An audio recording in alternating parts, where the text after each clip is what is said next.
¿Se puede ver mi pantalla, por favor? Sí, doctor Jesús, se puede ver su pantalla. Ok, muy bien. Vamos a continuar con esta segunda parte que es de cetoacidosis diabética, estado hiperosmolar o coma hiperosmolar. Bueno, y también hemos traído algunos casitos clínicos para que podamos entender mucho mejor, ¿correcto? Yo creo que ese es uno de los puntos importantes para poder comprender. A ver, vamos a ver un caso clínico, ¿ya? Siempre generalmente viendo algunos casos, porque nosotros, todos los aquí presentes, cuando tratemos pacientes, vamos a ver casos clínicos, ¿correctos? Para poder entender mucho mejor estas patologías. A ver, voy a comenzar.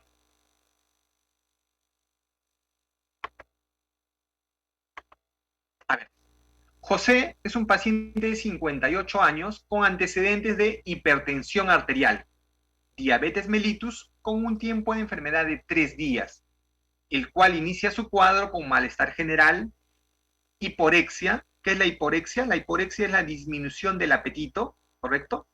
Fiebre de 39 grados, disuria. Algunos dirán, profesor, ¿qué es disuria? Es el ardor al miccionar, ¿no? El ardor, quemazón al miccionar que puede sentir el paciente. Trastorno de conciencia, ¿correcto? No estaba lúcido el paciente. Dificultad respiratoria, motivo por el cual acude a la emergencia del Hospital Nacional 2 de Mayo, ¿no? Que es el hospital donde laboro, donde se evidencia las funciones vitales, una frecuencia cardíaca de 110, estaba taquicárdico, una frecuencia respiratoria de 28 por minuto, ¿no? Incrementado, la presión arterial 80-50, estaba hipotenso, ¿no? Una hemoglobina de 13, aceptable, según la Organización Mundial de la Salud, el hombre tiene que tener una hemoglobina mayor a 13 y la mujer hemoglobina mayor a 12. Si por ahí alguno de ustedes tiene una hemoglobina por debajo de 12, entonces está en anemia, ¿no? Tiene que hacerse ver a qué se debe esa anemia, ¿correcto? Lo normal en el varón, hemoglobina por encima de 13 y la mujer por encima de 12. Y miren, glucosa de José, 300 miligramos por decilitro. Un pH de 7.12, disminuido. Un bicarbonato de 6. Lo normal, habíamos dicho, de bicarbonato debe ser 24 más menos 2, ¿no? La edad de muchos de ustedes, 24 años, ¿no? Creo que por ahí la edad de la licenciada Janina era 24 años, ¿no? Lo normal debe ser el bicarbonato 24 más menos 2, ¿no? Y acá está 6, está totalmente disminuido, ¿correcto? Con un pH disminuido, porque habíamos dicho que el pH normal de 7.35 a 7.45. ¿Se acuerdan ustedes la edad del profesor Araujo? 40 más menos 5 años, el pH normal de 7.35 a 7.45, y acá está en 7.12, ¿no? Está disminuido, está con acidemia, ¿no? ¿Correcto? Y con el bicarbonato bajo. Entonces, esto es un caso de una acidosis metabólica, ¿ya? Hace un rato vimos un caso en el cual el CO2 estaba incrementado, ¿no? Pero sobre todo acá lo que está más marcado, alterado, es el bicarbonato. Entonces, si el bicarbonato está más alterado, entonces es una alteración a nivel metabólico. Entonces diremos que es una acidosis metabólica. Su presión de CO2 está incrementado, 56, ¿no? ¿No? La presión de oxígeno está en 58, está disminuido. Lo normal de presión de oxígeno habíamos dicho de 80 a 100 milímetros de mercurio, ¿no? Y miren, primera pregunta, en este caso de José. ¿Qué complicación de la diabetes mellitus presenta José? Ah, buena pregunta. ¿Qué será? ¿Será una diabetes descompensada?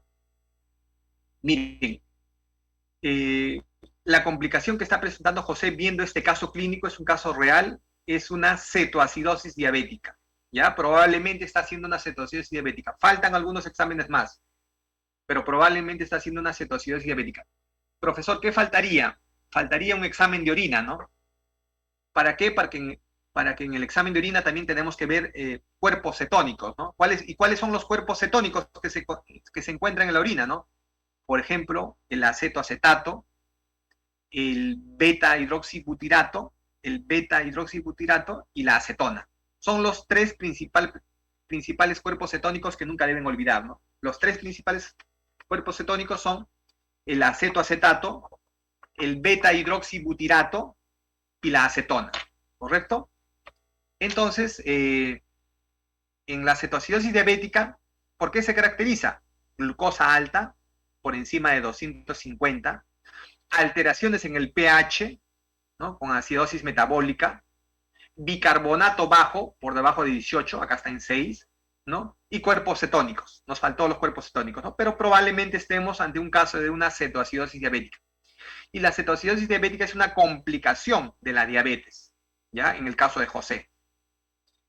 Y otra pregunta muy, pero muy importante, miren por favor, ¿y cuál es la etiología? ¿Y por qué se complicó José? ¿Por qué? ¿Por qué creen que se complicó José? A ver, lo pueden poner en el chat. ¿Por qué se complicó? O sea, ¿por qué hizo esto, hizo esta cetoacidosis diabética? Lo pueden escribir en el chat, a ver, por favor. ¿Por qué creen?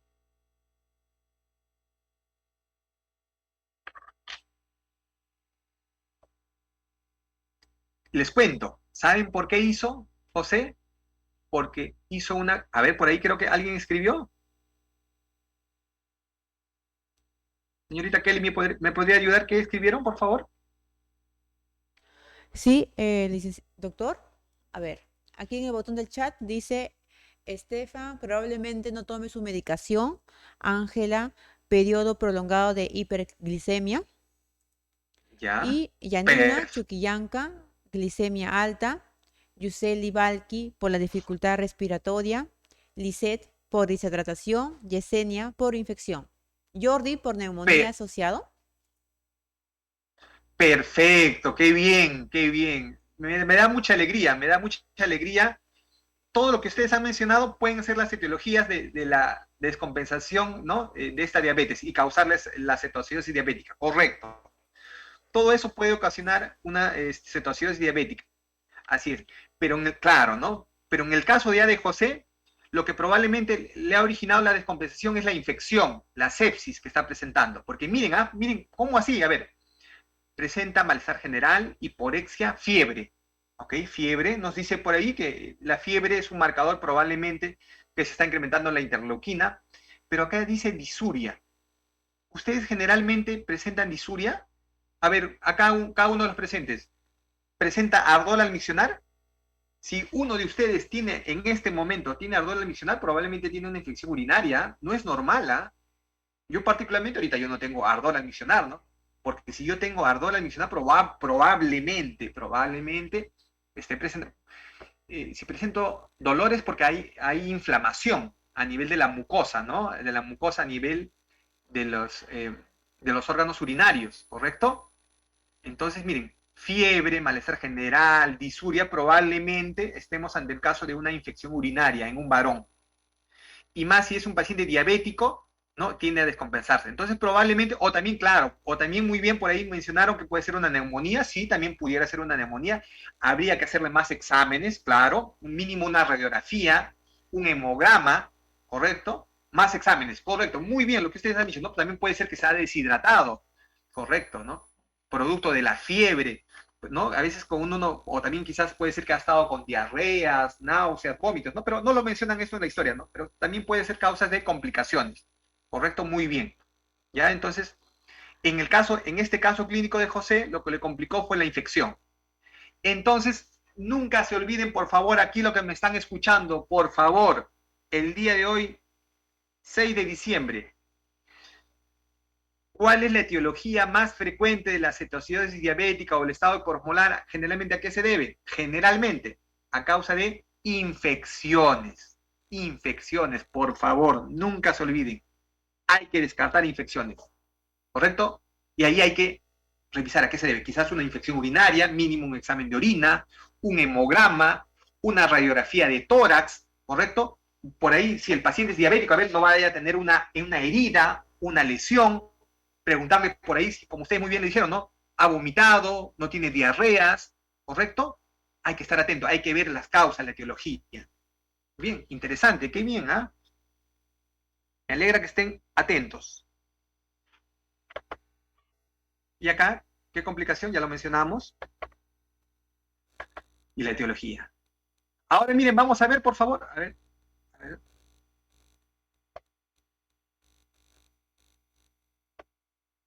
Miren, yo les voy a comentar, miren, por favor, estas son fotos, miren, les cuento, por favor, estas son fotos reales que ustedes pueden ver, por favor, aquí con los presentes, son fotos reales que he tomado, ¿no? Generalmente, como hago docencia en varios lugares, siempre me gusta tomar fotos por mis estudiantes, ¿no? Para mostrarles casos, ¿no?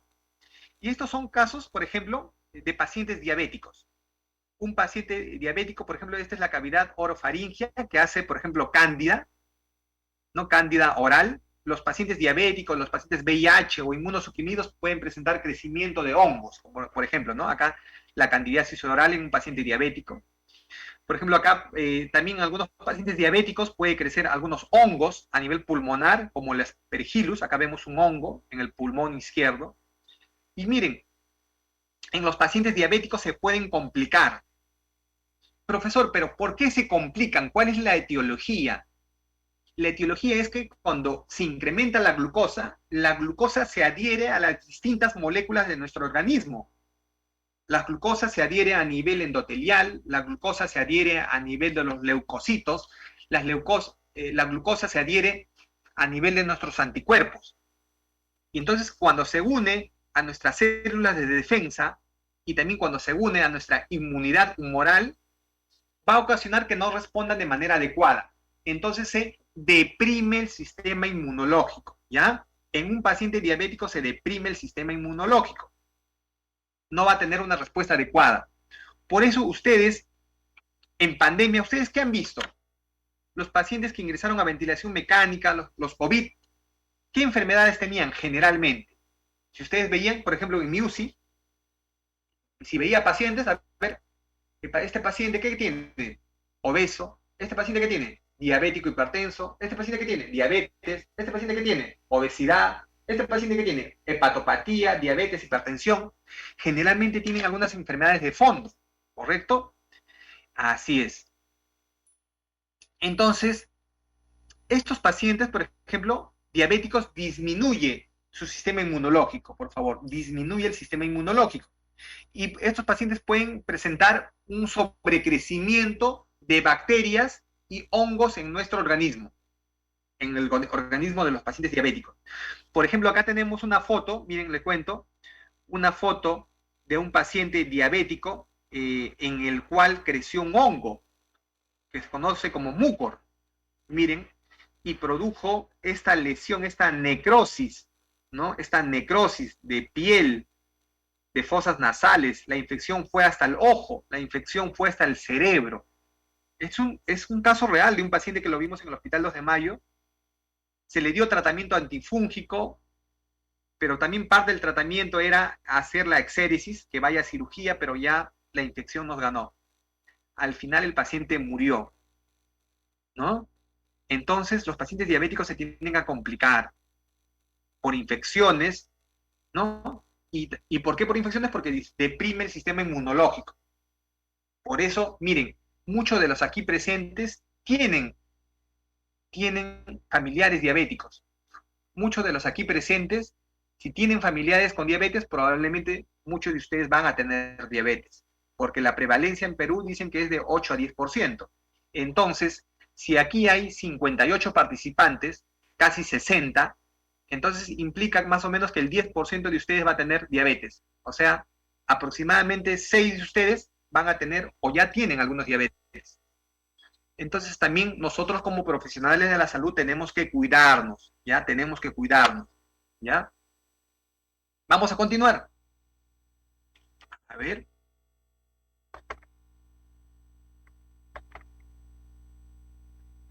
En la diabetes se caracteriza porque, vamos a poner esto más abajo, a ver, un momentito por favor, acá ya que utilizamos esto. Ah, ok. En la diabetes se caracteriza porque el órgano que generalmente está dañado es el páncreas, ¿correcto? El páncreas es un órgano glandular, endocrino y exocrino que generalmente produce una hormona conocida como insulina. La insulina es una hormona proteica, ¿correcto? Y muchas veces debido a la alteración a nivel pancreático, ¿no? O también a veces puede ser por etiología genética, ¿no? Si por allá, si por, digámosle, mi papá, mamá, abuelita tuvo diabetes, probablemente yo también lo tenga. Otra cosa también importante, ¿no? Otra cosa importante, ¿no? El estilo de vida, la alimentación nosotros que llevamos, ¿no? Por ejemplo, en los hospitales, cuando tienen sed, ¿qué toman generalmente? Cuando hacen un compartir, ¿qué toman? Comida chatarra, ¿no? Gaseosa, ¿no? Gaseosa y gaseosa, gaseosa, ¿no? Al final, al final se están produciendo más glicación, incremento de glucosa, glicosilación, daño endotelial, que al final se están complicando, ¿no? ¿Cuándo han visto que un compartir sea de agua nada más, ¿no? Agua, ¿no? Agua mineral, algún refresco, no, ¿no? Puro gaseosa, ¿no? ¿No? Cuando, miren, en una fiesta de cumpleaños de un niño, ¿qué es lo que dan? Dulces, ¿no? O sea, los están complicando a los niños, ¿no? Dan dulces, chocolates, ¿no? Generalmente, miren, están, en vez de producir el bien, ustedes creen que están produciendo el bien, pero están produciendo el mal, ¿no? El premio es un dulce, ¿no? Debería ser algo más saludable, ¿no? ¿Por qué lo menciono esto, no? Dice, doctor, pero ¿por qué menciona usted esto? ¿Por qué? Porque Perú es uno de los países que ha tenido los primeros puestos en mortalidad en todo el mundo. ¿Por qué? Por nuestro estilo de vida, por nuestro tipo de alimentación, por nuestros desórdenes, ¿no? Que no nos cuidamos, no hacemos deporte, no nos alimentamos bien, consumimos alimentos altos en calorías, en carbohidratos, ¿no? Les cuento, ¿no? Yo tengo un colega, miren, les cuento, no voy a decir el nombre, miren, no voy a decir el nombre, un colega intensivista que ha salido por la televisión muchísimas veces, ¿no? Él siempre me reporta la guardia, ¿no? Me reporta siempre la guardia, ¿no? Y siempre que me reporta, está con su botella de gaseosa. Le digo, pero no le voy a decir su nombre, el nombre, ¿ah? Ha salido muchas veces por la televisión, ¿no? Ha sido también expresidente de la Sociedad Peruana de Medicina Intensiva. Y le digo, colega, pero no, pero ¿por qué tomas gaseosa, no? Es que lo que pasa es que la glucosa es adictiva. Dejar la glucosa es bien difícil, ¿no? Dice que la glucosa es más adictiva que la cocaína, ¿ya? Eso es algo importante para que aprendamos, por favor, nosotros y para nuestros hijos, para nuestra familia, ¿no? Quien les habla, generalmente, y mi familia, bueno, consumimos nada sin azúcar, ¿no? Generalmente cosas solo, nada sin azúcar. Entonces hay que cuidarnos, por favor, eso es importantísimo, ¿ya? A todos los aquí presentes, ¿no? ¿De qué sirve que estemos tratando si no enseñamos a nuestra familia, a nuestros pacientes? Hay que enseñarlos, hay que educarlos, por favor.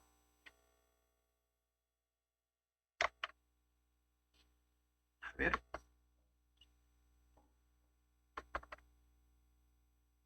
Entonces, a nivel del páncreas se produce, el páncreas es un órgano retroperitoneal que va a producir insulina. El páncreas pesa de 75 a 100 gramos, ¿ya? La longitud del páncreas es de 15 a 20 centímetros, ¿no? Este páncreas tiene una cabeza, cuerpo y cola, y como decíamos, el páncreas es un órgano exocrino y endocrino. Aquí lo que nos interesa es un órgano endocrino. ¿Por qué? Porque va a producir hormonas, ¿no? Como la insulina, va a producir la otra hormona, el glucagón, va a producir otra hormona que es el péptido pancreático, ¿correcto? Esa es la función endocrina, que produce hormonas. La función exocrina es que el páncreas produce enzimas, enzimas para degradar carbohidratos, produce enzimas para degradar lípidos y enzimas para degradar péptidos.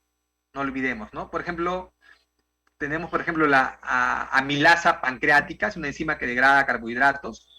El páncreas produce, por ejemplo, ¿no? Las peptidasas que degradan los péptidos. Y también el páncreas produce, por ejemplo, las lipasas, ¿no? La famosa lipasa pancreática, ¿no? Muy bien.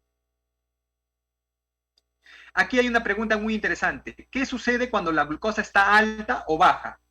¿Existe algún mecanismo de regulación? ¿Existe algún mecanismo de regulación? ¿Qué sucede cuando la glucosa está alta o baja? ¿Existe algún mecanismo de regulación?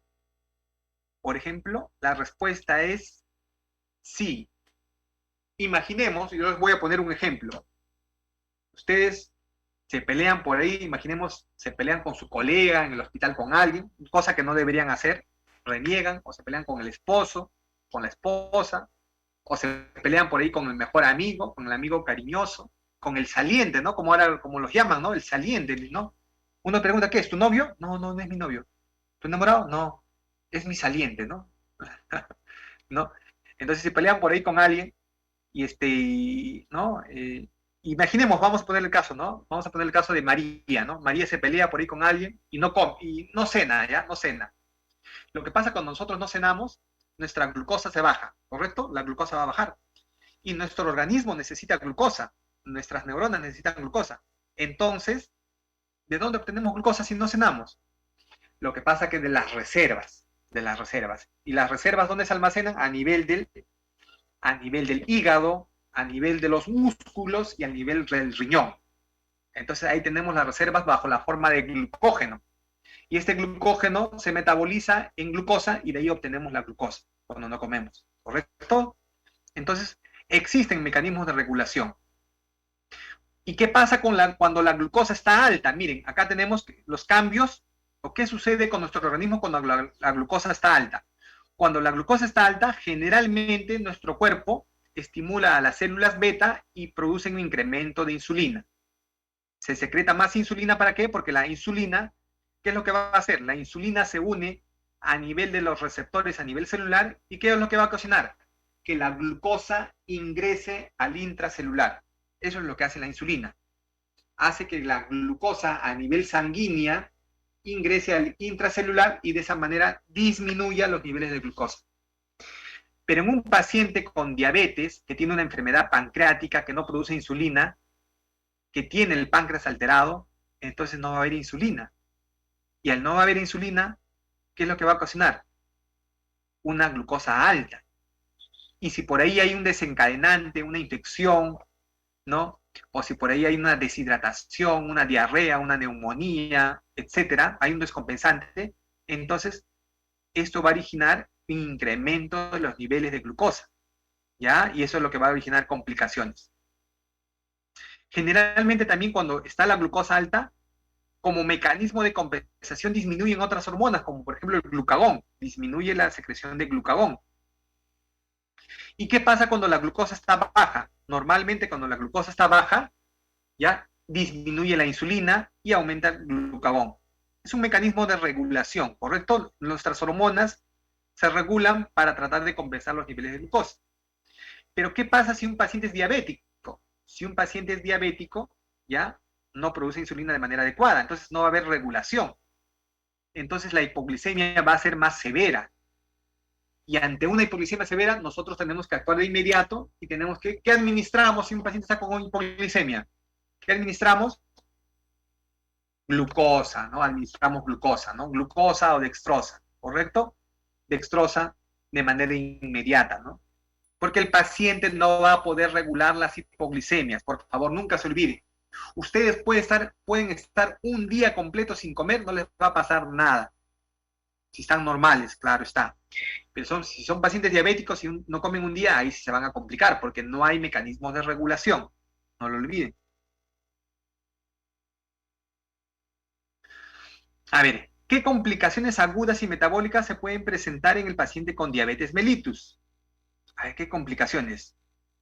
Miren, la hiperglicemia no solo daña el páncreas, también daña otros órganos. Por eso cuando ustedes vean un paciente diabético, no solo van a pedir cómo está su glucosa, sino también vamos a ver cómo está a nivel de su función hepática, porque también hay daño a nivel hepático.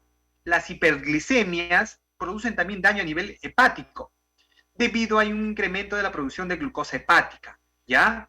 También puede producir hepatopatía, TGO, TGP incrementado, hay que monitorizar.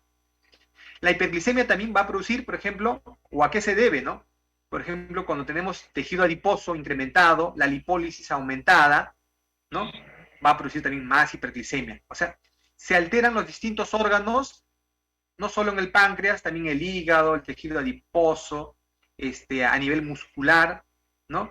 En el paciente diabético. Es por eso que ustedes van a ver cuando el paciente es diabético y está en las fases terminales, baja de peso, ¿no? Baja de peso, ¿no? Ustedes dirán, profesor, ¿y por qué baja de peso? ¿Por qué? Porque como no obtiene energía, ¿no? De la glucosa, obtiene energía de otras fuentes de energía, a nivel de tejido adiposo, a nivel de tejido muscular. Es por eso cuando el paciente diabético está ya en fases avanzadas, bajan de peso, ¿no? Bajan de peso, porque no va a poder utilizar la glucosa de manera adecuada. Y entonces, si no tiene glucosa de manera adecuada, o sea, no utiliza la célula glucosa, porque no hay insulina, entonces va a obtener energía de otras formas. del tejido graso y el tejido muscular, ¿no? Ahí ya estamos hablando de fases ya avanzadas de la diabetes. Vamos a hablar un poco de lo que es cetoacidosis diabética y el estado hiperosmolar. A ver, ¿qué es la cetoacidosis diabética? Es una descompensación que se caracteriza por hiperglicemia severa, ¿correcto? Lo vamos a poner acá con el puntero para que no se olviden. La cetoacidosis diabética se caracteriza por una hiperglicemia severa, la glucosa va a estar alta, una glucosa alta, acá con una flechita para que no se olviden, pregunta de examen, y que muchas veces se acompaña ¿de qué? De alteraciones a nivel ácido-base. Vamos a encontrar acidosis, ¿correcto? Una acidosis, con un pH. Cuando hablamos de acidosis, hablamos un pH, ¿cómo va a estar? ¿Aumentado o disminuido? Un pH disminuido. Miren, lo estoy poniendo acá, un pH disminuido. Ya generalmente se produce acidosis metabólica, el bicarbonato baja. ¿Y qué es lo que vamos a encontrar en una cetoacidosis diabética? Los cuerpos cetónicos, ¿no? Los cuerpos cetónicos. Por eso vamos a pedir un examen de orina. Importante, por favor, no se olviden. Si nosotros sospechamos una cetoacidosis diabética, ahí viene también la labor de enfermería, ¿no? Doctor, este paciente está con...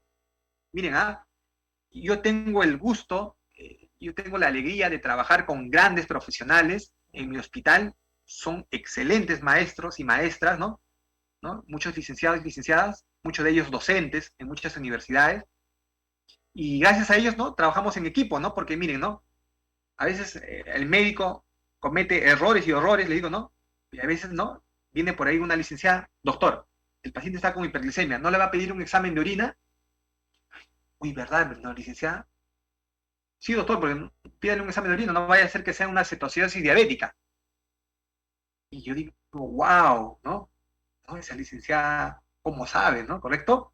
Sí tiene razón, a veces se nos pasa, ¿no? Se nos pasa. Bueno, no se nos debería pasar, ¿no? Por eso es el trabajo en conjunto, ¿correcto? Que ustedes también sepan, ¿ya? Entonces, en la cetoacidosis diabética vamos a encontrar cuerpos cetónicos, que ya lo mencionamos, ¿no? Los tres cuerpos, el beta-hidroxibutirato, acetoacetato y acetona. Y muchos de ellos, la cetoacidosis diabética es una complicación, ya que requiere hospitalización. Esos pacientes no se van de alta, ¿ya? Requieren hospitalización, por favor, requieren, ¿no? Y terapia urgente con insulina e hidratación adecuada, hidratación parenteral, ¿ya? Eso es importante, por favor, no olvidemos. Entonces, miren, y ahora vamos a ver en el síndrome hiperglicémico hiperosmolar. Habíamos dicho que una de las complicaciones de la diabetes es la cetoacidosis diabética.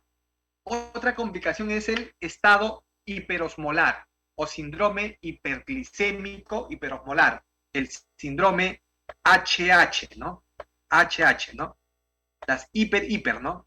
Hiper. ¿Hiper qué?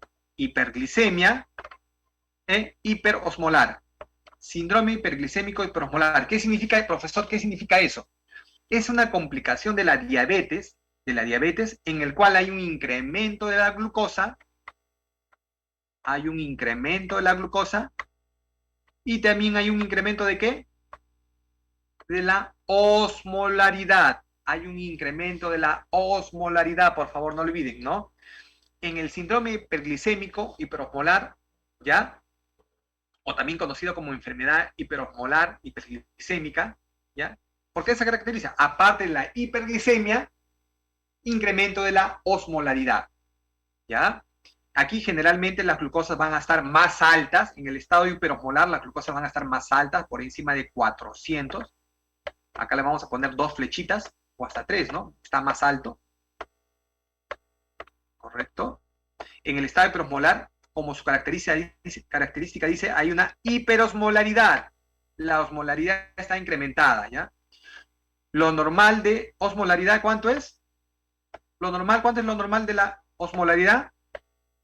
De 280 a 290, disculpen ahí, a 290, alguna literatura dicen hasta 295, ¿no? 295, ¿correcto? Eso es lo normal. Entonces, una hiperosmolaridad, hablaremos de osmolaridad de 300, 305, 310, 320, ¿correcto? También puede haber en el síndrome hiperglicémico hipermolar, puede haber ausencia o una leve cetoacidosis.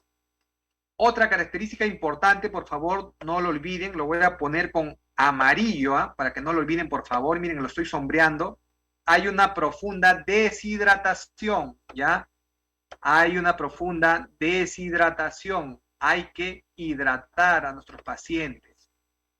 Generalmente con cloruro, ¿no? Con cloruro, ¿no? Y en algunos casos puede haber síntomas neurológicos diversos y también puede haber accidentes cerebrovasculares, ¿ya? Son las características que vamos a mencionar. A ver. Ahora vamos a ver sobre la cetoacidosis diabética. Miren, la cetoacidosis diabética también es una complicación severa, ¿correcto? La cetoacidosis diabética es una complicación severa, produce mortalidad elevada, ¿ya? La cetoacidosis diabética produce una mortalidad elevada, por favor no lo olviden. Mortalidad y morbilidad. Elevada, morbilidad y mortalidad. Morbilidad viene de complicaciones, ¿correcto? La cetoacidosis diabética se puede presentar en los diabéticos tipo 1 y diabéticos tipo 2. Los diabéticos tipo 1 generalmente son conocidos como los insulinodependientes, ¿no? La cetoacidosis diabética generalmente se presenta de 4.6 a 8 episodios por cada 1000 diabéticos y su mortalidad puede ir del 5 al 20%, ¿no? La mortalidad puede ir del 5 al 20%, ¿no? La mortalidad es alta, ¿correcto? ¿Están levantando la mano? No sé si alguien tiene una pregunta, por favor. Señorita Kelly, quizás en esta parte podemos hacer, o al final, usted lo dice.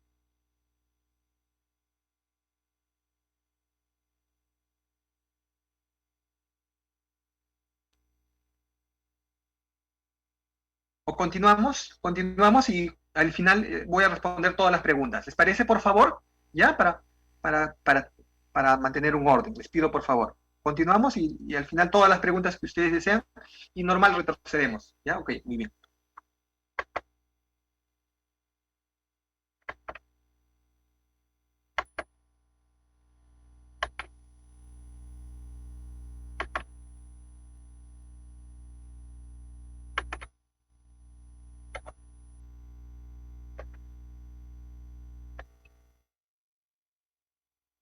A ver, vamos a continuar. A ver, miren, la cetoacidosis diabética grave es una complicación previsible con educación, ajustes terapéuticos y autocontrol. ¿Ya? Es algo muy importante y miren, es importante que nos controlemos, que cuidemos nuestra dieta, nuestra alimentación. Miren, yo les cuento, ¿no? Nosotros debemos cuidarnos bastante con nuestra alimentación. Eso es algo vital. Somos lo que realmente comemos. Nunca lo olviden eso, por favor. Nuestro cuerpo, nuestro organismo, somos lo que comemos. Y esto debe ser de manera adecuada. Lo que pasa es que los pacientes diabéticos no se cuidan, ¿no? Y dicen, no, ¿sabes lo que dicen? De algo voy a morir, ¿no? Generalmente son tercos, ¿no? Me acuerdo que un profesor, cuando yo estaba en la universidad, me decía, ¿no? Jesús, los pacientes diabéticos son masmen. Yo decía, ¿masmen? Profesor, eso no lo he leído, le decía, ¿no?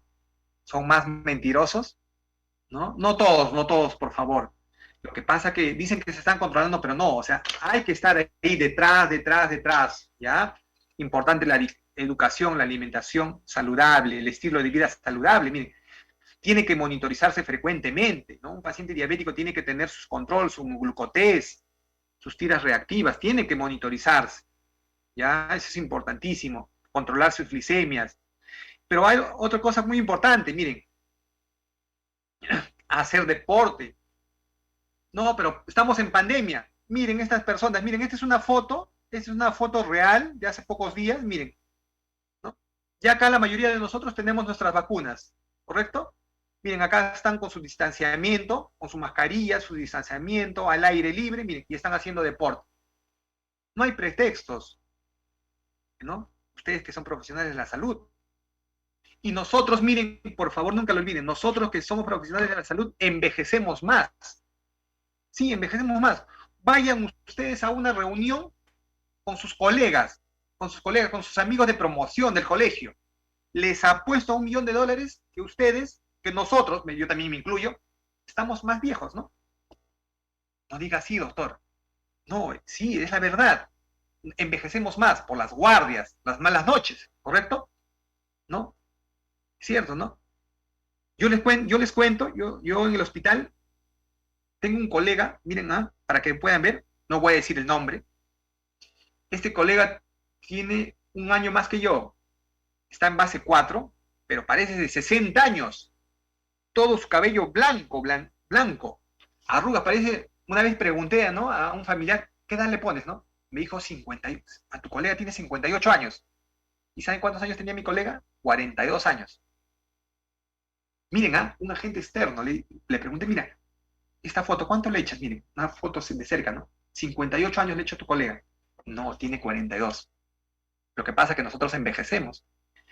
Y la diabetes también hace que el paciente envejezca más. ¿Por qué? Porque se producen daño en todos los órganos, aparatos y sistemas. ¿Correcto? Hay alteración vascular del cerebro, en todos los órganos, aparatos y sistemas. Y una forma de mejorar, ¿no?, las complicaciones, ¿no?, es llevar un estilo de vida, ¿no?, en la cual siempre hagamos deportes, ¿no? Imagínense cómo nosotros podemos hablar de salud si nosotros no nos cuidamos, no hacemos deporte. Importantísimo, ¿no? ¿Para qué? Para que al final, ¿no?, evitar las complicaciones, ¿no?, y vayan a UCI. Yo les cuento algo, ¿no? La mayoría de pacientes que hemos visto que han fallecido son diabéticos, hipertensos o las complicaciones, ¿no? Yo les comentaré que en nuestro hospital recordamos siempre, ¿no?, con mucho cariño, con mucho amor, a un profesional que tuvimos la pérdida de esta persona, a una persona muy querida por nosotros, ¿no?, muy querida, un colega, que así como muchos profesionales murieron en esta pandemia, ¿no?, que es el doctor Aurelio, ¿no?, Aurelio Pomiano, lo menciono, ¿no?, un colega intensivista, y él trabajaba mucho, ¿no?, muy trabajador, buena persona, muy inteligente, pero muy inteligente, yo lo recuerdo así a Aurelio, muy inteligente, pero ¿saben qué? Él trabajaba mucho, era diabético, ¿no? Era diabético, ¿no? Era diabético, no se cuidaba, trabajaba en 3 o 4 lugares, ¿no? A veces pensamos que todo lo es el dinero, ¿no? Descuidamos a la familia, ¿no? Y después nos podemos enfermar, ¿no? ¿No? Y fue terrible para nosotros, ¿no? ¿No? Y cómo, ¿no?, a partir de la diabetes se pueden complicar, ¿no? Correcto, es un detalle para que ustedes, siempre, los que por ahí tienen algún familiar, ¿no?, o nosotros mismos siempre nos cuidemos, ¿correcto? Siempre nos cuidemos, por favor, cada uno de los presentes. A ver, en cuanto a la clínica de la cetoacidosis diabética y el estado hiperosmolar, miren, la clínica es algo parecida, ¿correcto? Puede haber un inicio lento, con pérdida progresiva de peso, generalmente en los pacientes diabéticos con cetoacidosis o estado hiperosmolar, ¿ya? Las primeras manifestaciones en el paciente diabético, generalmente con complicación de cetoacidosis, puede haber alteraciones a nivel urinaria, puede haber poliuria, diuresis osmótica. En aquellos pacientes también que presentan cetoacidosis o estado hiperosmolar, hay hipotensión, shock, oliguria, oliguanuria, ¿correcto? Tienden a deshidratarse estos pacientes, ¿no? Y ustedes me dirán, profesor, pero ¿por qué un paciente con cetoacidosis diabética y estado hiperosmolar se deshidrata? ¿Saben por qué? ¿Cuál es la respuesta? Porque la glucosa es una sustancia osmótica, ¿ya? Escuche, por favor, pregunta de examen, de su curso, la fija. La glucosa es una sustancia osmótica. Al ser una sustancia osmótica, jala agua, ¿correcto? Jala agua. Entonces, si en el intravascular se incrementa la glucosa, entonces esa glucosa, que es una sustancia osmótica, va a jalar agua. Jala agua del intersticial y jala agua del intracelular. Entonces va a deshidratar a las células y va a disminuir el agua a nivel intersticial. Aumenta el agua a nivel vascular y al incrementarse el agua a nivel vascular se va a eliminar por la orina, ¿no? Y de esta manera va a haber deshidratación severa, ¿correcto? Va a eliminar. Por eso muchas veces ocurre poliuria en el paciente diabético. Se deshidrata. Y esto va a ir de la mano, van a ser alteraciones metabólicas, acidosis metabólica, muchas veces también va a ver la famosa respiración de Kussmaul, hiperventila, ¿no? Pero por ahí hacen parada, ¿no? ¿No? La famosa respiración de Kussmaul, ¿no? Y hiperventilación con momentos de apnea. También se puede ver el famoso aliento cetónico, porque uno elimina, esos pacientes con estas complicaciones eliminan los cuerpos cetónicos, habíamos dicho. Puede haber náuseas, vómitos, dolor abdominal. Va a haber alteración del estado de conciencia, es variable, que puede ir desde la lucidez al estado de coma. ¿Ya? No olviden, por favor, estas complicaciones, la cetoacidosis diabética y el estado hiperosmolar, pueden producir alteración de la conciencia y pueden llevar al paciente al estado de coma, ¿correcto? Y puede haber signos y síntomas de afección causal, puede haber fiebre, si hay infecciones también, ¿no? Miren, acá vamos a ver, miren, algunas diferencias de la cetoacidosis diabética, miren ahí, y el estado hiperosmolar. Pero con esta gráfica nos va a poder ayudar mucho mejor, miren. En la cetoacidosis diabética, ¿hay poliuria? Sí. En el estado hiperosmolar hay poliuria, también. En la cetoacidosis hay polidipsia, sí. Estado hiperosmolar, sí. En la cetoacidosis hay fatiga, sí. Estado hiperosmolar de fatiga, sí. ¿Hay somnolencia y coma? Sí. Y en el estado hiperosmolar también, sí. Náuseas y vómitos, hay más en la cetoacidosis. En el estado hiperosmolar no hay tanta, ¿no? No hay tanta náuseas y vómitos. Dolor abdominal, ¿dónde más hay? En la cetoacidosis. En el estado hiperosmolar hay poco, casi nada de dolor abdominal. Anorexia, hiperventilación, hay más en la cetoacidosis y no tanto en el estado hiperosmolar, ¿correcto? O sea, más síntomas gastrointestinales, náuseas, vómitos y todo eso lo vamos a ver en la cetoacidosis. En el estado hiperosmolar no vamos a encontrar tanto de esto. A ver, pregunta de examen, ¿ah? Pregunta de examen, por favor, no se olviden, miren, a ver. Miren la fija, deshidratación. ¿En qué paciente hay más deshidratación? ¿En la cetoacidosis o en el estado hiperosmolar? En el estado hiperosmolar. En estos pacientes muchas veces requieren alta hidratación. Muchas veces la vamos a tener que pasar, miren, pero esta hidratación debe ser guiada, ¿no? Monitorizada, viendo también cómo está su diuresis, también viendo cómo está su presión arterial, viéndole también su gasto cardíaco, su índice cardíaco, hay que monitorizarlo, ¿correcto? Y según sea guiado, ¿correcto? Vamos a pasarle fluidos. Y en el estado hiperosmolar a veces le podemos dar 2 litros, 3 litros, 4 litros, 5 litros, 6 litros, 7 litros, 8 litros. Va a depender, cada paciente es distinto, ¿correcto? En la cetoacidosis también requiere hidratación, pero se va a dar más enérgica en los pacientes con estado hiperosmolar porque hacen una deshidratación severa, ¿ya? Ambos, pero más en el estado hiperosmolar. Aliento cetónico en la cetoacidosis, más taquicardia en la cetoacidosis, alteración de la conciencia en ambos, ¿no? Miren, esto es una gráfica interesante, por favor. Les va a quedar en su aula virtual para las diferencias, ¿no? Entonces, para ver qué exámenes le vamos a pedir, ¿no? A veces puede ser que el médico por ahí esté confuso, ¿no? No sepa qué pedir, pero por ahí siempre está al lado, siempre una enfermera o un enfermero muy bueno, muy capacitado. Por eso el manejo es en conjunto, ¿no? Doctor, ¿no le va a pedir una glucosa? Así es. ¿Qué exámenes de laboratorio pedimos en estos pacientes?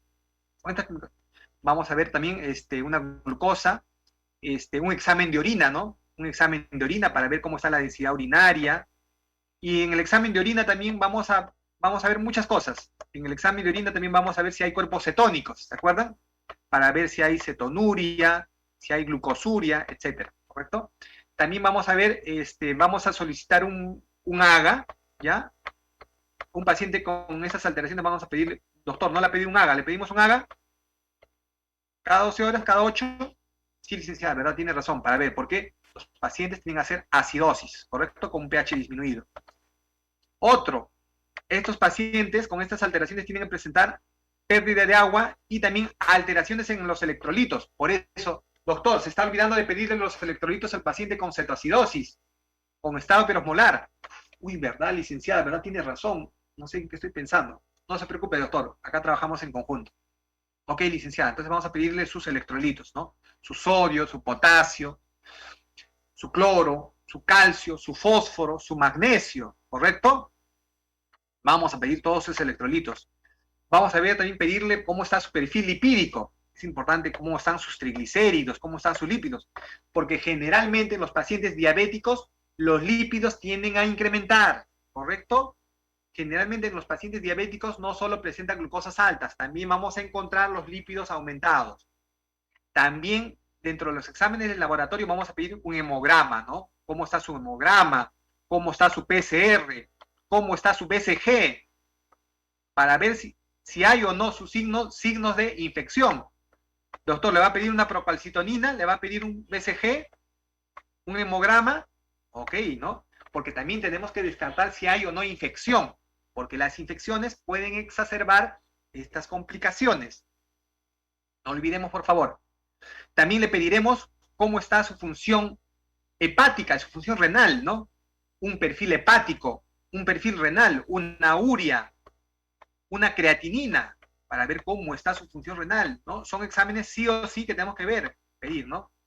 Algo también importante, un electrocardiograma, ¿no? Para ver su corazón, porque muchas veces los pacientes diabéticos se pueden estar infartando. Lo que pasa es que los pacientes diabéticos, por favor, miren, no olviden, acá, la perlita, como dirían, ¿no? El comentario muy, pero muy importante. Los pacientes diabéticos tienden a hacer infartos silentes. ¿Y qué significa infarto silente? O sea, que no hacen dolor torácico. El paciente puede estar tranquilo, ¿no? Señor José, ¿cómo está? Bien, licenciada, estoy bien. El paciente puede decir que está bien, pero se está infartando, si es un diabético, porque hacen infartos silentes, no hacen mucho dolor. Solo van a hacer algunos síntomas, como, licenciada, siento que un poquito me falta el aire, una sensación de disconfort, ¿no? Una leve malestar. ¿Correcto? Por eso hay que pedir un electrocardiograma, no vaya a ser que se estén infartando, ¿correcto? Importante, ¿ya? Muy bien, miren, y acá hay las diferencias, miren, esta es una gráfica muy bonita, muy interesante, miren, vamos a ver la cetoacidosis, acá de azul. ¿Por qué se caracteriza la cetoacidosis? Miren, la glicemia por encima de 250 miligramos por decilitro, el sodio puede estar entre 130 a 155, ¿ya? El pH, generalmente en la cetoacidosis el pH está disminuido, generalmente por debajo de 7.25, ¿ya? 7.25.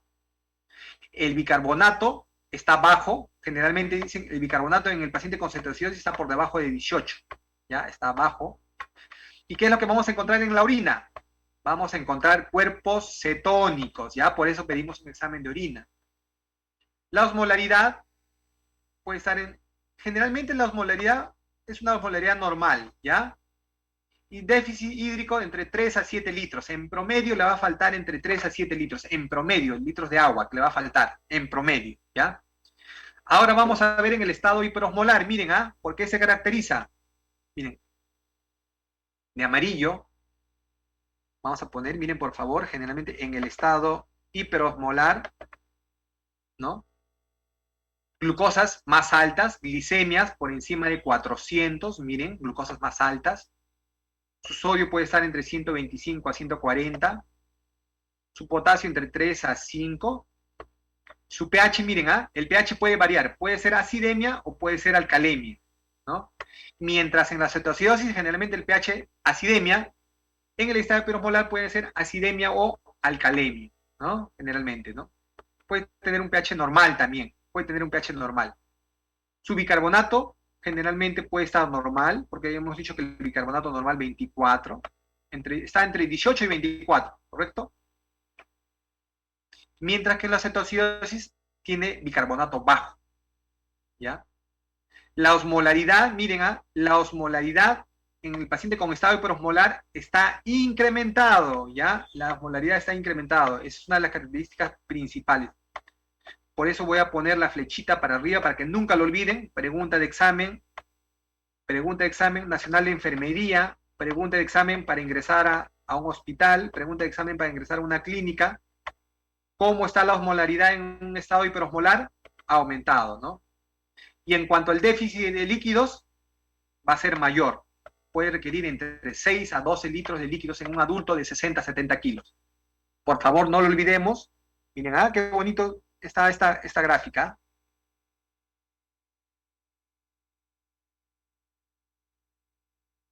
A ver, acá hay una pregunta, a ver, para el público en general. Miren, a ver si han estado atentos. En la historia clínica está indicado iniciar insulina en infusión a 5 unidades por hora. ¿Cómo se prepara la infusión? A ver, clave A, 100 unidades de insulina R más cloruro de sodio, 50 cc. Generalmente, ¿no? ¿Cómo se emplea generalmente? O sea, ¿cuál es lo básico que dice la literatura? 100 unidades de insulina R más cloruro 100 cc. La C, 100 unidades de insulina NPH más cloruro 100 cc. 50 unidades de insulina NPH más cloruro de sodio 50 cc. ¿Cómo se prepara la insulina en infusión? A ver, pregunta, la fija. ¿Cómo se prepara? A ver, mentalmente vayan marcando alguna de esas. Y la respuesta es, miren por favor, la respuesta es, ¿cuál es lo correcto? En promedio, ¿qué es lo que se hace en la mayoría de UCIs? Para responder esto, primero, nunca se utiliza NPH en infusión, ¿ya? Nunca se utiliza NPH en infusión. Cuando se utiliza una insulina en infusión, se utiliza la insulina R o rápida o regular. Está entre A y B, ¿ya? Y generalmente se utiliza 100-100, ¿no? Generalmente, ¿no? Para mantener un orden. Ya, esa es la respuesta. Buena pregunta, ¿eh? Nos faltan pocos minutos. A ver, vamos allá en cuanto al tratamiento.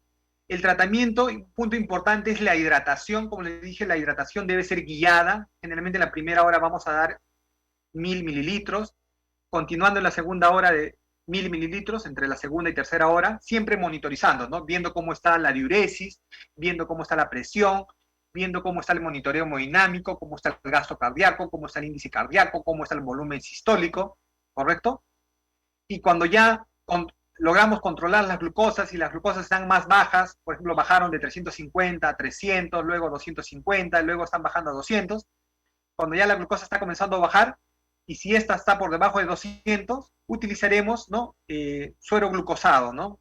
Dextrosa, ¿no? Al 5% en infusión, ¿ya? Cuando ya ustedes están mejorando las glucosas, están mejorando la glicemia, ¿no? Y esta ya está por debajo de 200, ya utilizamos suero glucosado en infusión. El tratamiento importante también es la insulina. Generalmente se da insulina endovenoso, es titulable, ¿correcto?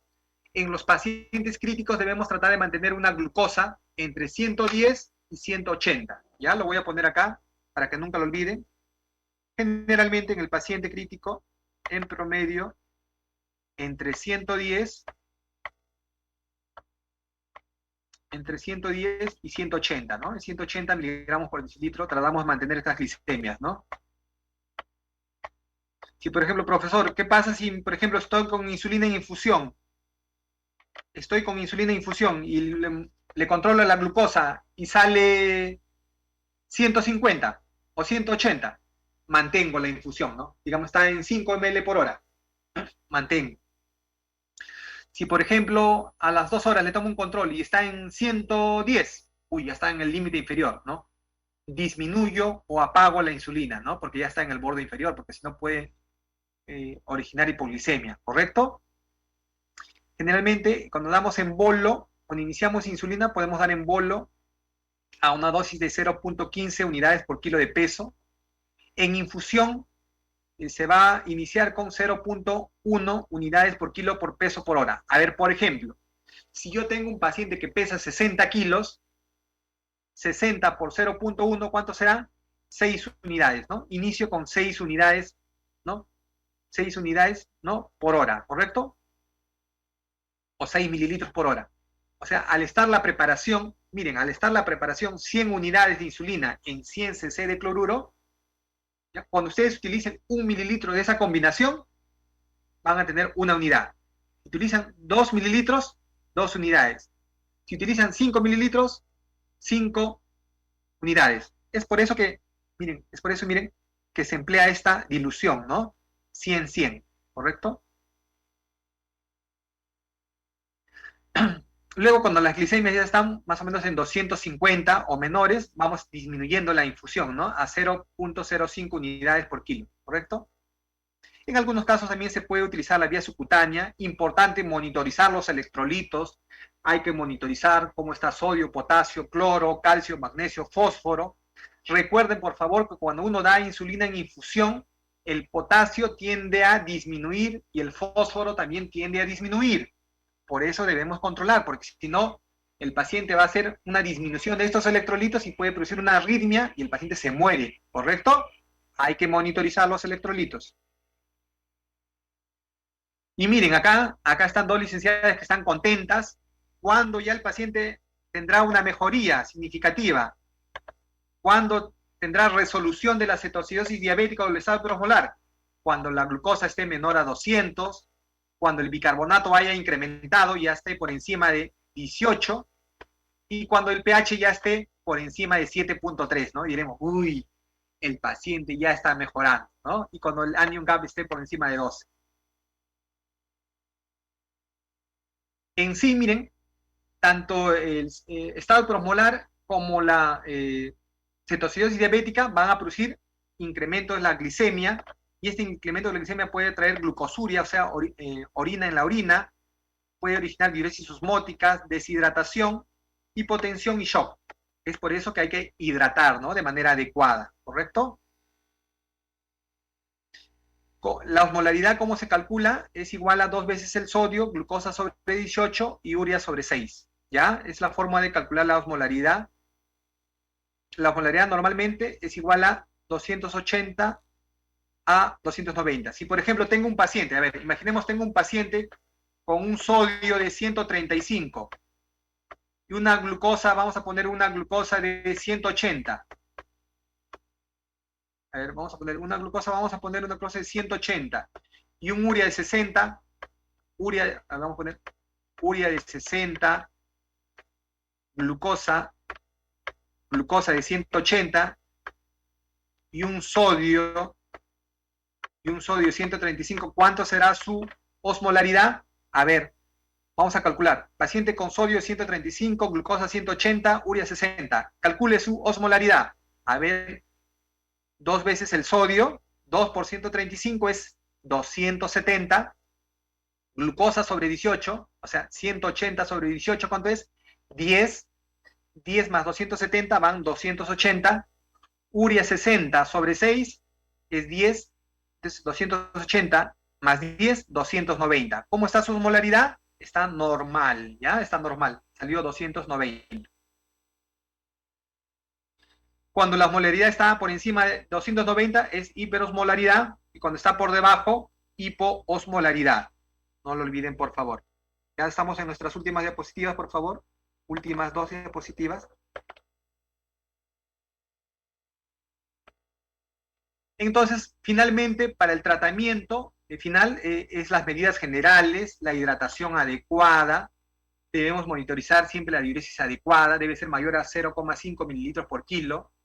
En algunos casos va a requerir insulina en infusión, monitorizar las glicemias, ¿correcto? Es importante. Si, por ejemplo, el paciente está con insulina en infusión, la toma de glicemias va a ser cada 1 a 2 horas. Si el paciente ya está más estable, ya el control será cada 4 horas mínimo. Si el paciente está con alteración de los electrolitos, hay que reponer los electrolitos. En algunos casos vamos a colocar sonda nasogástrica, sonda Foley, medición de diuresis, ¿ya? Importantísimo, ¿no? Importante. Monitoreo de las funciones vitales. También hay que controlar las otras alteraciones, ¿no? Y sobre todo, importante, tratar la causa de fondo, ¿ya? Como lo señalamos. Y por último, para aquí los presentes, miren, yo sé que ustedes son unos excelentes profesionales en sus diferentes hospitales, clínicas, ¿no? O donde laboren, y nunca olviden que cada logro comienza con la decisión de intentarlo. Ya, nunca olviden eso. Ustedes siempre van a ser mejores, y una forma de ser mejores es cada vez capacitándose como el día de hoy. Gracias a cada uno de ustedes.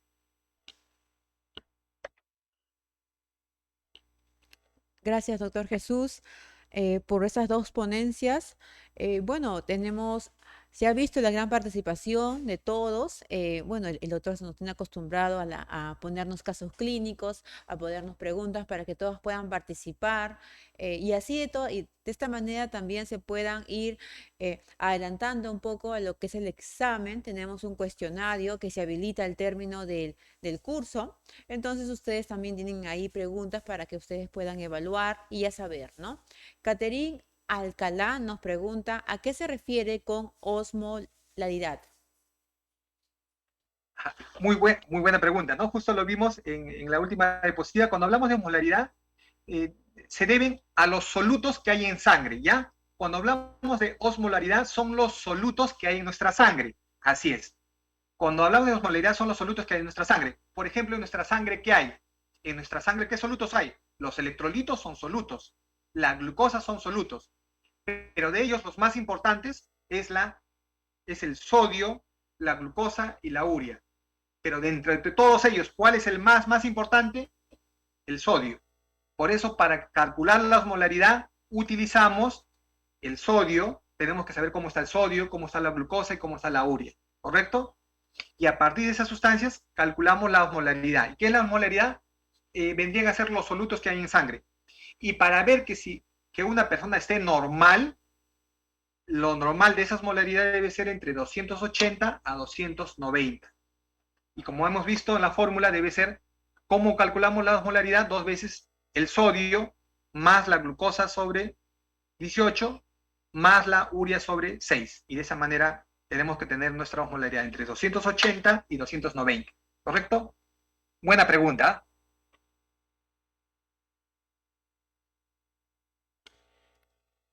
Muchas gracias, doctor.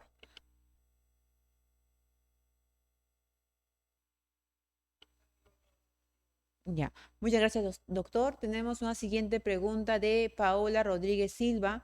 ¿Por qué se produce resistencia a la insulina? Perfecto, muy bien. Muy bien, buena pregunta. Generalmente la resistencia a la insulina es cuando la insulina ya no ejerce su acción. Lo que hace la insulina, miren, imaginemos, voy a poner un ejemplo, a ver. Imaginemos que esta es una célula, ¿ya? Esta es una célula.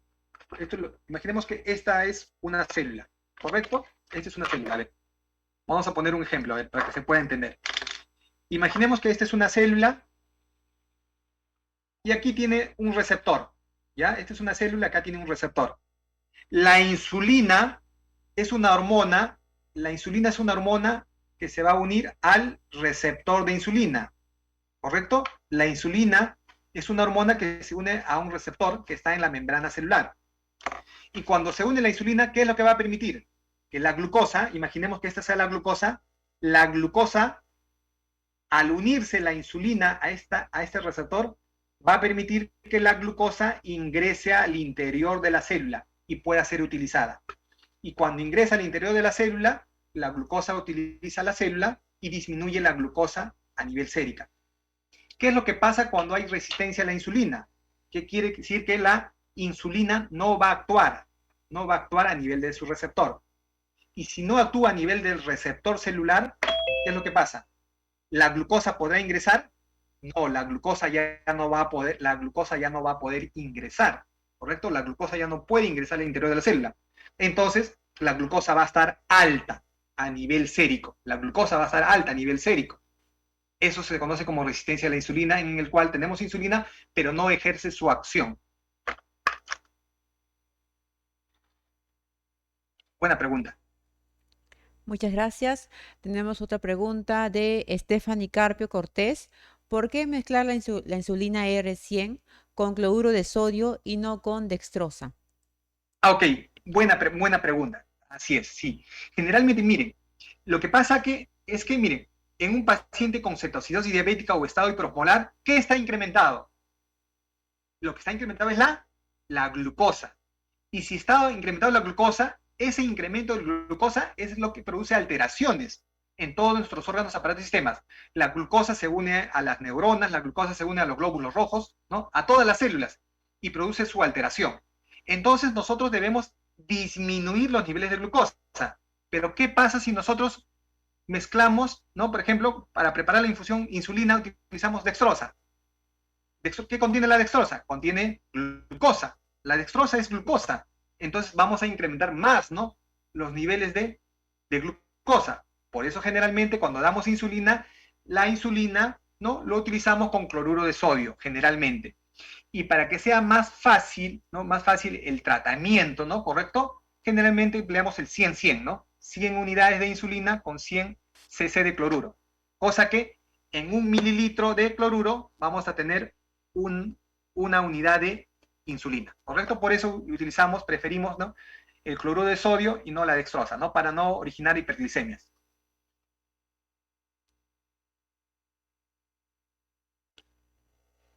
Ok, bueno.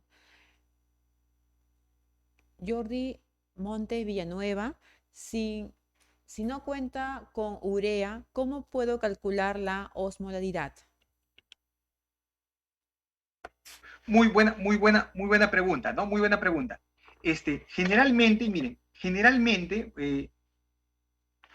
hemos dicho que la osmolaridad se calcula conociendo el sodio, la glucosa y la urea. Hay en algunos lugares, hospitales, clínicas, que no se va a tener la urea, ¿correcto? Entonces utilizamos los dos componentes principales, el sodio y la glucosa, ¿no? Porque son los más importantes, ¿no? La urea no va a producir tanta alteración a nivel de la osmolaridad, ¿correcto? Hay algunas literaturas que dicen si usted no tiene la urea, entonces, pero sí o sí debe tener el sodio y la glucosa, para poder calcular la osmolaridad. En algunos casos se puede obviar, pero si tuviera los tres es mejor, ¿no? Es lo mejor, lo ideal, ¿correcto? Para una osmolaridad más precisa. La siguiente pregunta es de Lisette. Buenos días, doctor. Gracias por la ponencia. Mi pregunta eh, ¿es preferible iniciar el tratamiento con bolo de insulina o infusión? Ok, muy buena pregunta. Eso va a depender, muy buena pregunta, va a depender de los niveles de glicemia. Si los niveles de glicemia están por encima de 200, vamos a decir entre 300 y 200, generalmente, ya están elevadas, pero no muy altas, podemos iniciar con calma la insulina en infusión. Pero imagínense si tenemos un caso de un paciente con glucosas altas, con el estado hipermolar de 500, 600, 700, ¿correcto? En casos extremos. Ahí sí generalmente utilizamos un bolo de insulina para tratar de disminuir esos niveles de glucosa y también luego la insulina en infusión. Sobre todo lo utilizamos esos bolos cuando tenemos glucosas muy altas, ¿correcto? Como en el estado hiperosmolar.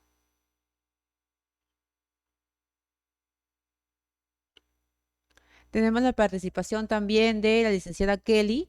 Ya estamos terminando estos dos primeros temas. El magíster Marcos ya está conectado. Eh, Licenciada Kelly, muy buenos días. ¿Desea hacer su consulta, por favor?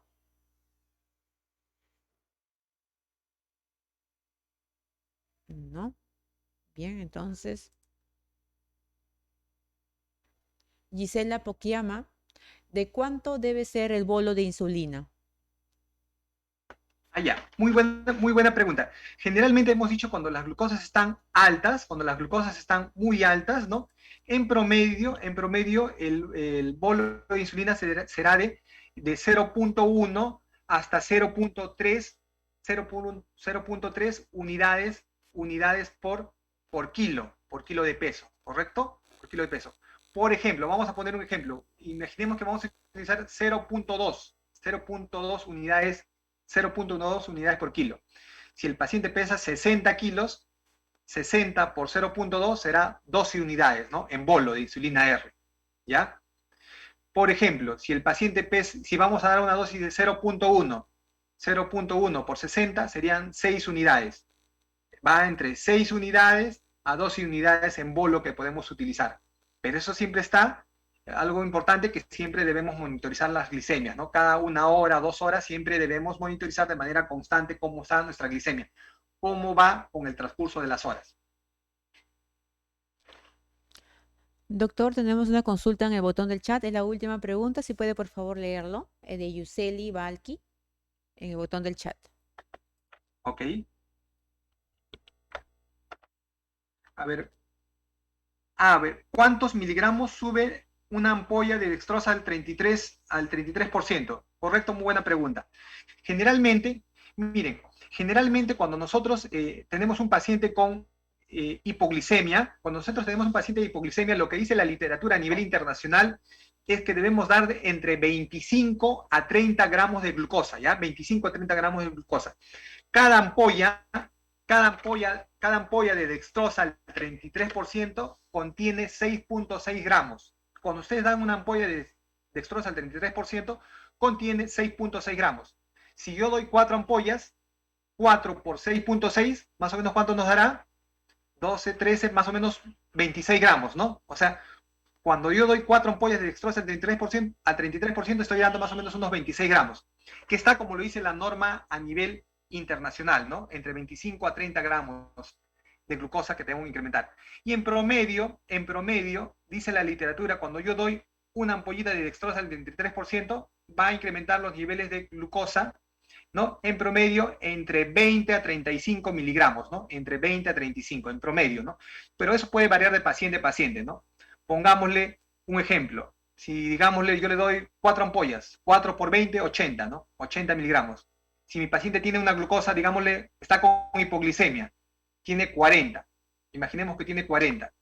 Y yo le doy 4 ampollas, puedo incrementar hasta, ¿no? Tiene 40 más 80, hasta 120, ¿no? Puede ser, pero no siempre es la regla. Siempre por eso debemos monitorizar.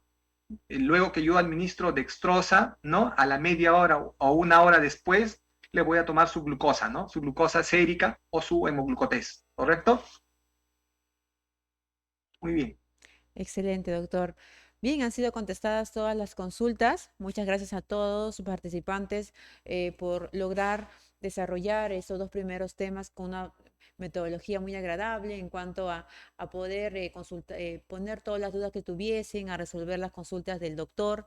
Fue realmente ameno esos dos primeros temas. Muchas gracias, doctor Jesús. Ha sido un placer tenerlo el día de hoy y estamos muy seguros de poder contar con usted en próximos cursos que ASIS va a desarrollar.